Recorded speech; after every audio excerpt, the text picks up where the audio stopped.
Bienvenidos, bienvenidas a otro episodio más de Entre Líneas. Soy Alina Duarte y les doy la bienvenida a este programa donde hablaremos de lo que dicen los medios, lo que no, y brindaremos también algunos ejes de análisis al respecto. Para una nueva emisión me acompañan mi compañera Sasi Alejandra. Bienvenida, Sasi. Gracias, Alina.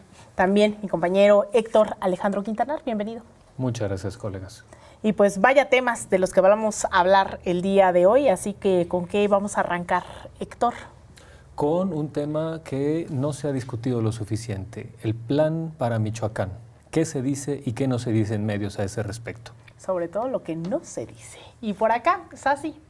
Bueno, vamos a hablar sobre las aristas de este montaje, que es la única manera de describirlo, sobre el supuesto atentado iraní contra la embajadora de Israel en México y la cobertura mediática que se ha hecho de este.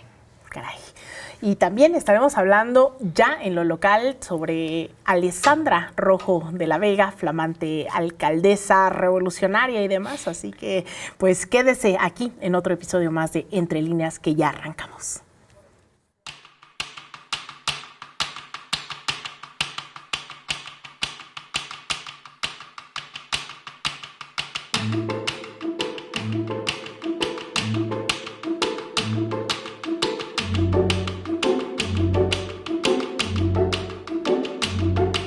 La presidenta de México, Claudia Sheinbaum, presentó el pasado domingo el Plan Michoacán por la Paz y la Justicia, como respuesta a la ola de violencia que vive el Estado y que culminó con el asesinato del alcalde de Uruapan, Carlos Manzo. El programa contempla 12 ejes y más de 100 acciones con una inversión superior a 57,000 millones de pesos. Sheinbaum anunció que dará seguimiento personal cada 15 días y rendirá cuentas públicas mensualmente en su conferencia matutina. En materia de seguridad, el Plan de Operaciones Paricutín desplegará más de 10,000 elementos del Ejército, Fuerza Aérea y Guardia Nacional. El objetivo es contener los homicidios dolosos y evitar la extorsión, especialmente en los sectores del aguacate y el limón. La estrategia incluye también inteligencia, drones, sistemas antidrón y células contra explosivos. En paralelo, el gobierno federal reforzará la Guardia Nacional y la Guardia Civil de Michoacán, además de fortalecer la Fiscalía del Estado. La estrategia se complementa con inversión social de 37,450 millones de pesos en 2026 para programas de bienestar, educación y salud. Michoacán es hoy un laboratorio, pero no de una guerra fallida o de una farsa sangrienta como lo fue en 2007, sino de un programa integral por la paz, y una paz que se anuncia también con justicia, en una relación donde la primera tiene que ser fruto de la segunda. Esa es la apuesta de Claudia Sheinbaum en la entidad que ha vivido en zozobra de seguridad durante la mayor parte del siglo XXI. El anuncio hecho por la Presidenta de la República pone de relieve 12 ejes para la pacificación, en un plan que rebasa la entidad y se enfoca en toda la región suroccidental del país y donde se destaca, ante todo, la inversión de 57,000 millones de pesos para fomento de política juvenil y empleo, centrada en Uruapan. A diferencia del golpe en la mesa calderonista dado en 2007, la prioridad hoy no es solo la presencia de más de 10,000 efectivos federales para evitar la salida de los grupos del crimen organizado de la entidad, sino sobre todo se enfatizan acciones de infraestructura, desarrollo económico, programas sociales, educación, salud, vivienda y equidad de género. Dicho de otro modo, el proyecto hoy sigue enfatizando combatir las causas de la delincuencia sin desatender el efecto inmediato, relativo a la presencia actual de un despliegue de agentes que, con base más en estrategia que en fuerza, buscan contener los embates del crimen organizado, en una operación que incluye no solo la presencia federal, sino diálogo constante con los sectores más acechados por grupos criminales. El plan de atención a Michoacán está aún por mostrar su éxito o su fracaso, pero desde un inicio enfatiza, como siempre debió ser, que la seguridad y la paz son ante todo resultados de la justicia y la integración social. Como dice el refrán, ahogado el niño, el régimen morenista trata de tapar el pozo con el llamado Plan Michoacán. Sí, el Plan Michoacán contempla una inversión de 57,000 millones de pesos a través de 12 ejes, más de 100 acciones. Una de estas, aumentar la presencia de las fuerzas de seguridad, que ahora será de 10,500 agentes. Vamos a ver la información, hay que leer las letras chiquitas, porque si la apuesta va a ser solo llenar de militares, ya vimos, al menos los últimos 10 años, que esta estrategia no ha funcionado, Luciano. Se trata de una estrategia integral que parte de una convicción profunda. La seguridad se sostiene con estrategia, acciones, justicia, garantizando los derechos del pueblo de Michoacán y del pueblo de México a la educación, a la salud, el acceso a la vivienda, el empleo digno, es decir, desarrollo con justicia y bienestar. Llegamos al gobierno con un amplio apoyo popular, sustentado en una convicción: la seguridad y la paz son fruto de la justicia. Nunca traicionaremos la confianza que nos ha dado el pueblo de México. Nuestro esfuerzo, conocimiento, entrega cotidiana es por el pueblo y para el pueblo. Ese es nuestro mandato. Personalmente, daré seguimiento cada 15 días al Plan Michoacán y daremos cuentas públicas de los avances del plan cada mes en la Mañanera del Pueblo. Hoy en México la mayoría de los medios corporativos omiten algo, o más bien enuncian algo y dicen que la estrategia que se va a seguir ahora en Michoacán parece ser la misma que se ha seguido en los últimos 20 años, más o menos.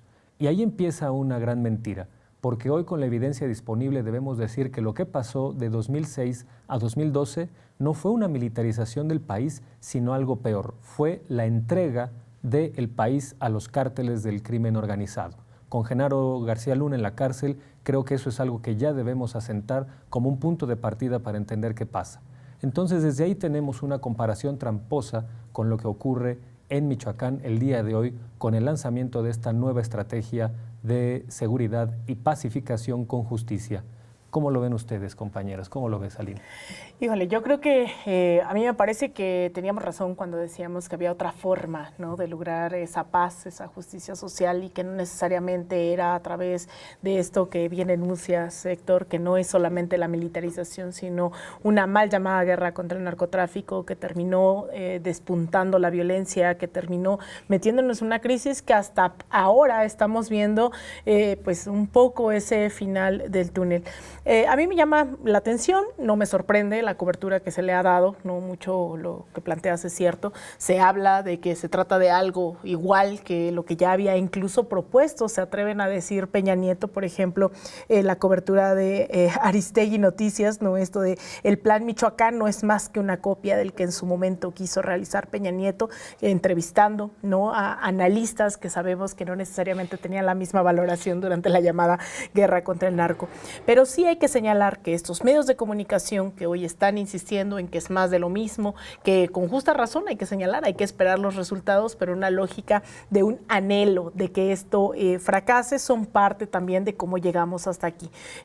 Yo resaltaría lo que no se dice también en estos medios, mucho se especula en torno a si tendrá o no tendrá éxito, que a mí me parece, pues en efecto habrá que esperar, pero la manera, como lo escuchábamos recientemente de la presidenta Claudia Sheinbaum, lo que dice es una estrategia integral, no deja cabos sueltos. Todos los actores, que de eso se trataba este plan, están involucrados en la construcción del mismo, están tomados en cuenta, sean mujeres, sean infancias, sean los pueblos originarios.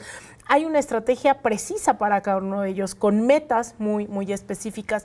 Yo decía, en los últimos días se trata de ver la ejecución de lo que se conoce como la Cuarta Transformación muy en lo local, porque no es que esto sea ajeno a lo que está pasando en el país. Estamos viendo a todas las dependencias trabajar en torno al tema de la seguridad, en torno a la atención de las causas, y yo creo que resaltaría que eso es una manera de conjuntar a todos los actores, ponerlos a trabajar en cuestiones muy específicas. ¿Qué va a haber para los jóvenes?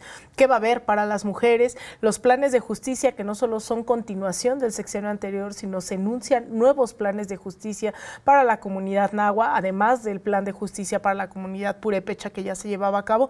Entonces yo tengo bastante expectativa. Obviamente esto no es lo que vemos dentro de las líneas de las narrativas de los medios de comunicación, pero sí decir que esto es un contrasentido a lo que se había planteado durante el Calderonato.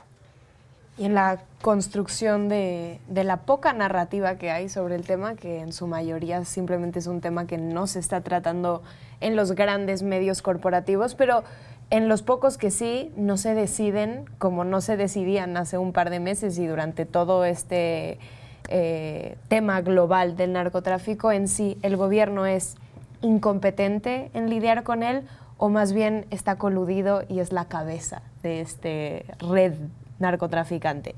Y lo mismo hoy, no se deciden si la estrategia de abrazos no balazos es una estupidez y no sirve de nada y es casi ingenuo pensar que eso puede llegar a algún lado cuando evidentemente no es una estrategia de manera literal. O si, por el contrario, Morena hoy es la misma militarización, la misma guerra contra el narco que lo fue con Calderón. O sea, tenemos incluso a un Loret de Mola en Latinus que dice que la base del plan Michoacán de la presidenta es más dinero y más militares, cuando eso en absoluto es de lo que se trata la estrategia, es más bien lo contrario y es la atención a las causas y es la atención a la infraestructura, a los propios agricultores, a atender cuál es una de las principales causas, que es la extorsión de estos narcotraficantes, a los agricultores, la educación, la cultura, una cultura de paz que se enraice desde la propia educación, desde la educación afectiva, desde la atención a esa salud mental, a esos estragos que ya ha dejado una guerra en curso por todos estos años. Entonces yo creo que hoy, mientras el relato fundacional, sobre todo en América Latina, es el de la buquelización o sea, el factor necesario de buquelizar todos nuestros procesos políticos para construir este régimen de guerra y este régimen represor y un estado de sitio perpetuo, que es en el estado en el que está El Salvador. Y mientras tenemos al mismo tiempo a un Álvaro Uribe, por ejemplo, que igualito que Calderón con su iniciativa Mérida y su guerra contra el narco, un Uribe de los falsos positivos y del Plan Colombia, que hoy, haciendo campaña presidencial para las próximas elecciones colombianas, dice que quiere hacer otro Plan Colombia, porque el primero funcionó muy bien. Es como un contrarrelato en donde otra vez a nivel latinoamericano tampoco se deciden si entonces lo que hace, por ejemplo, Gustavo Petro en Colombia es incompetencia o si está militarizando o si, por el contrario, hay que recurrir a otro Plan Colombia, como si el primero haya funcionado maravillosamente. Héctor. Bueno, creo que hoy ya podemos tomar de otro modo ese concepto que utilizamos mucho para definir al calderonismo, que fue el de militarización. Hoy que tenemos ya a García Luna en la cárcel y a los altos mandos de la Policía Federal también en algún proceso penal, sea en la cárcel, sea prófugos o sea confesos, como es el caso de Reyes Arzate, de García Pequeño, de Facundo Rosas. Es decir, estamos hablando de que en ese sexenio la cúpula a cargo de la seguridad pública estaba entregada al narco. No es que estuvieran presionados por el narco o sobornados por el narco o coludidos con el narco. Ellos eran el narcotráfico. García Luna personalmente era parte del narcotráfico. Entonces, yo creo que no podemos hablar de militarización en el sexenio de Calderón, sino que tenemos que hablar de que fue una claudicación, que fue una farsa sangrienta, que fue un acto teatral que tuvo un altísimo costo de sangre y que tenía también entre sus mojigangas pues la presencia visible de retenes policiales, de retenes militares en muchísimas carreteras del país que se acentuaban en algunas regiones, sobre todo del norte, del Pacífico y del este de la República. Y con cuánta ligereza hoy se acusa que se vive lo mismo. Y cuando uno pregunta, bueno, ¿y cuáles son los signos de esa militarización? Tenemos de nuevo esos retenes a diestra y siniestra, tenemos a esa Policía Federal extorsionando en las carreteras del país, tenemos a esa Policía Federal haciendo operativos criminales, delincuenciales, como los que hacían con la señora Isabel Miranda de Gualas. ¿Tenemos eso en este país? Por supuesto que no. Y en ese momento, en el sexenio de Calderón, estaba casi de facto legalizada la pena de muerte, porque con mucho orgullo se hablaba de que fulano, sutano, perengano estaban abatidos y que los demás muertos eran daños colaterales. Hoy no tenemos esa orden. Y cuando se toma a la ligera este concepto de militarización, hoy se pregunta, bueno, ¿y dónde está la militarización hoy? Bueno, es que López Obrador les dio un aeropuerto a las Fuerzas Armadas. Bueno, es que están administrando unas construcciones en el país. perdón, uno pensaría que militarización en términos que nos preocuparían, en términos de algo que pusiera en riesgo la seguridad ciudadana, estaría en esa simulación de seguridad que estaba en los retenes, en los ejercicios de fuerza sin estrategia. Hoy no tenemos eso, o al menos no se tiene en la medida que se tenía con Calderón, con las órdenes que se tenía con Calderón. Si hoy se incrementa la presencia de efectivos federales en Michoacán, es porque antes va a haber una estrategia que va a ponderar la inteligencia, la investigación, la prevención. Entonces, pues creo que también debemos considerar este concepto de militarización y su uso a la ligera en este sexenio, y ya tenemos que desplazarlo para definir al calderonismo, porque creo que tenemos ya todos los elementos para decir que no fue eso, sino fue una criminalización de este país, una entrega total del Estado a los cárteles del narcotráfico. Y de verdad es deplorable lo que hemos escuchado durante las últimas semanas, ¿no? En todos los medios de comunicación reproduciendo que esto es el mayor crimen que ha ocurrido en las últimas décadas, pero omiten totalmente el cómo llegamos aquí. Y en su momento, a mí me gustaría poner esto sobre la mesa, porque ahora pareciera que se está creando esta idea de que hay un efecto cucaracha, ¿no? Son estos medios de comunicación replicándolo una y otra vez en el Heraldo, ante el Plan Michoacán, gobernador de Querétaro alerta por efecto cucaracha. Por ahí también hay otro, ¿no? El imparcial, que de imparcial no tiene nada. Plan Michoacán de Claudia Sheinbaum traerá un efecto cucaracha, advierten expertos al señalar que es mejor que nada, pero provocará que los grupos del crimen organizado solo se desplacen a otros lugares ante la presencia de las fuerzas federales. Esto en realidad es lo que ocurrió en su momento con la mal llamada guerra contra el narcotráfico, en donde se triplicó la existencia del crimen organizado. Recordemos, vuelvo a insistir en esto que es fundamental, cuando se declara esta mal llamada guerra contra el narco, había apenas 6 grupos del crimen organizado que terminaron siendo 23 al final del sexenio de Felipe Calderón. Entonces, este efecto cucaracha en realidad ya se vivió, pero ¿cómo se le llamaba en su momento? Eran los daños colaterales, ¿no? Era una batalla en contra del narcotráfico. Entonces, también hay que señalar a estas personas que además, no hay que obviar el momento específico que se vive de la relación bilateral México-Estados Unidos, porque todo esto también lo está capitalizando Estados Unidos, ¿no? Es a través de sus senadores, a través de Marco Rubio, de Christopher Landau, el subsecretario de Estado, quienes han estado presionando también a México para aceptar su valiosa ayuda, que en su momento costó al menos $16,000 millones con la iniciativa Mérida.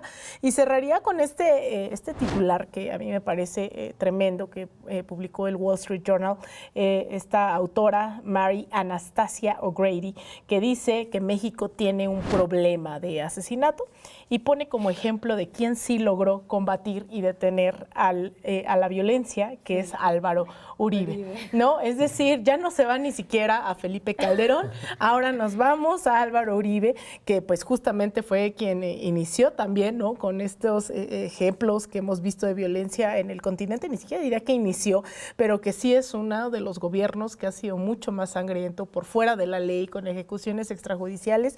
Así que, pues bueno, uno cree sorprenderse, pero... Un dato revelador aquí en este sentido, perdón que interrumpa, pero me parece que vale la pena retomar, es un dato que dio Javier Oliva, un experto en cuestiones de seguridad nacional, en 2021, me parece. Y es que los países democráticos, para que sus fuerzas armadas puedan funcionar correctamente en funciones de tiempos de paz, requieren dar, me parece que el 1% del PIB. Los países de América Latina que menos aportan del PIB a sus Fuerzas Armadas son Guatemala y México. Eso ya es un indicador fuerte para saber si se puede hablar de militarización o no. Y curiosamente el que más destina del PIB a eso es el ejército colombiano, que es el único que mantiene todavía la inercia de los ejércitos de la seguridad nacional de la Guerra Fría Interamericana, que se dedicaban no a la seguridad, sino a reprimir. Bueno, y una instrumentalización por parte de Estados Unidos ahora, sí, pero también que han metido mano directamente en que no llegara la paz. O sea, de la misma manera que podemos decir que, por ejemplo, en Israel, desde el Estado sionista y el propio Estados Unidos, desde la circunferencia, ha boicoteado absolutamente todas las iniciativas de paz que se han planteado para con el pueblo palestino o propuestas directamente por el pueblo palestino, tampoco quieren la paz en América Latina. Y no es que no la quieren, es que no la van a permitir, porque ellos mismos han sido los que han impulsado toda esta red de narcotráfico, no solo ya en México, sino precisamente en Colombia y en todo el continente. O sea, hoy su mayor aliado, uno de sus mayores aliados en el continente, Noboa, se ha comprobado y recomprobado que la empresa bananera de su familia es mediante la cual se trafica la droga desde Ecuador hacia Estados Unidos y sobre todo hacia Europa. Eso no les molesta. O sea, hoy Estados Unidos se puede hablar, y eso es una crítica posible a un plan Michoacán o cualquier plan de pacificación que no pase necesariamente por una política antiimperialista para con Estados Unidos, porque si siguen alimentando y desde una metida de mano literal, pero también desde el propio sentido que ellos siguen siendo los mayores consumidores de drogas a nivel mundial. Si hay demanda, y también desde las propias armas, o sea, ¿con qué se arman estos narcotraficantes? Entonces, hablando de esta nueva vida que le están dando a Uribe en los medios internacionales, porque ya solo es que es fuera de Colombia.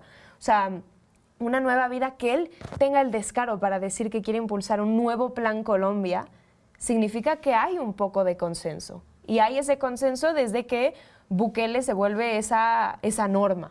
Y por eso es que me parece muy valioso la propuesta que hace Petro hace ya un par de semanas, en donde propone una alianza binacional, sobre todo entre México y Colombia, para combatir al narcotráfico y un plan de paz regional, no ya solo de países, porque entonces sí que ocurre un efecto cucaracha. Se puede desplazar de un país, pero se puede ir a otro. O sea, es lo mismo que decíamos cuando empieza la arremetida imperialista contra Venezuela, que ninguna droga, ni fentanilo, ni cocaína, ni ningún tipo de opioide, ni ningún tipo de droga que se trafique en el continente sale de Venezuela, ni pasa por Venezuela, pero sí pasa por Colombia y México. Eso es innegable. Los dos países de izquierda que sí están implementando proyectos de paz y que sin embargo están siendo activamente boicoteados desde el hecho de que Estados Unidos sigue consumiendo la mayor cantidad de droga y sigue armando a estos ejércitos paramilitares y narcoparamilitares. Así es, pues cobra más relevancia este plan de paz y justicia en Michoacán, si lo pensamos incluso regionalmente, ¿no? Porque no solo resolvería problemas en México, sino en toda la región. Así que quédense todavía con nosotros, con nosotras, para seguir hablando de todo lo que ocurre entre líneas.